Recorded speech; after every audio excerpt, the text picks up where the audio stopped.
Labas publika, kaip ir sakiau, trumpas antras video, kaip susirinkti ant savo puslapio feedo jau esamų postų laikus.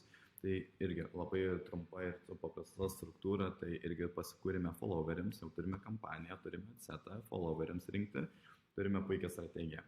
Dabar ką reikia mums pasidaryti, tai paimti, paspausti 3 burbuliukus ir duplikuojame savo adsetą. Ir iš karto galime pasivadinti, tai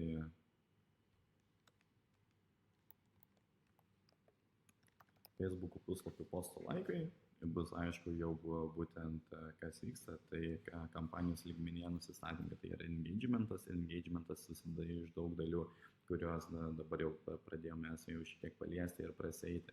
Tai vienas iš svarbiausių naujam verslui yra puslapio sekėjai ir tada būtent ant posto yra laikai. Tai bendrai šitai visai sumai, irgi, kaip ir sakau, nuo dydžio priklauso, bet minimum apie 50 eurų reikėtų išleisti ir pasirinkti būtent to turinį šiek tiek.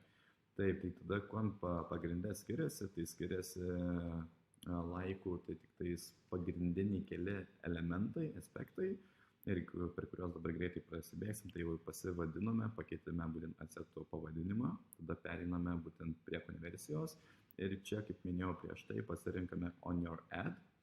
Ir jau šią akimirką jau būtent iš karto pradedam rinkti pagal nustatytą mūsų tikslą, pradedam siekti jau mūsų norimą rezultatą. Bet ką papildomai reikia padaryti, tai irgi galite eksperimentuoti, galite žiūrėti pagal skirtingą video formatą, ką jūs norite pasiekti, bet irgi dabar visas šitas trumpas video yra orientuotas į efektyviausią, paprasčiausią strategiją ir patikrinta. Tai irgi reikia būtinai pasirinkti post engagement, tai automatiškai jau pačiam Facebook'ui mes nurodom, pasakome, kad mes norime ant savo nurodytos reklamos rinkti pagrindę patiktukus. Ir žinoma, jau šią akimirką biudžetas irgi išlieka labai panašus, šiek tiek mažesnis negu followeriams, nes laikai yra pigesni. Tai irgi tarp 3, jeigu tenais tarp 5-10 eurų, norite neskubėdami susirinkti, tai šiuo atveju būtų tarp 3-5 eurų.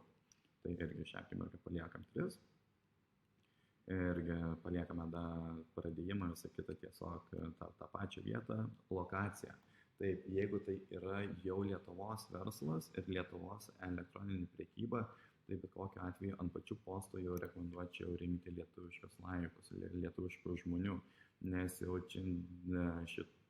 šitą vietą jau daugiau kas mato ir labiau kas tikrina. Tai irgi, kad irgi būtų viskas tiesiog pagrįsta, viskas aišku, transparent, geriausia būtų Lietuva, bet jeigu tai yra būtent Europos lygmenio arba Amerikos, tai tikrai galite Indiją, nes po 100, po 50 laikų ant kiekvieno posto pasirinkti ir bus tikrai gerai. Taip, o kitas vietas irgi paliekame taip pat, audience ir placementus. Ir taip, tai pagrinde, kuom skiriasi, tai pavadinimas, tada konversija ir biudžetas. Ir žinoma vietovė, jums reikėtų irgi nuspręsti iki galo, ką turėtumėte pasirinkti ir ką daryti.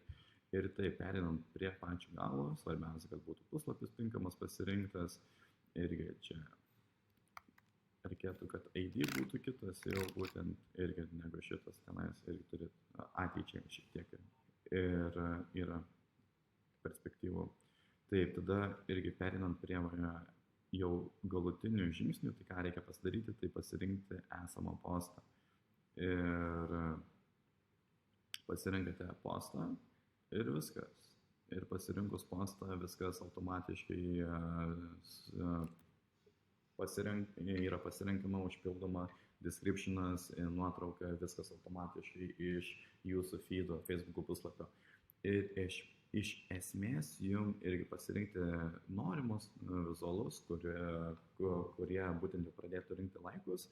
Ir jau vėliau pradedant analizuoti, tai jau tie, kurie vizualai yra prikaupę pakankamai laikų, ar tai 100 ar kiek, bet tiesiog, kad irgi nebūtų per daug, kad viskas atrodytų pakankamai realu ir tikra, tai tiesiog tą reklamą atjungti ties šitą vietą ir viskas baigta. Ta prasme, ties tuo metu pradeda nustoti rinkti laikus, bet kiti postai pradeda valgyti biudžetą. biudžetą ir tada kiti postai pradeda rinkti tuos pačius laikus.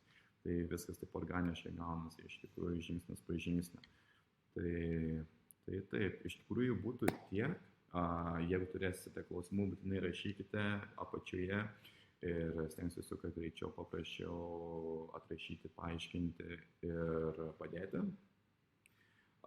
Kaip ir minėjau, šita strategija yra mini, bet labai svarbi kiekvienam verslui, kuris pradeda reklamuotis būtent per Facebooką ir Instagramą.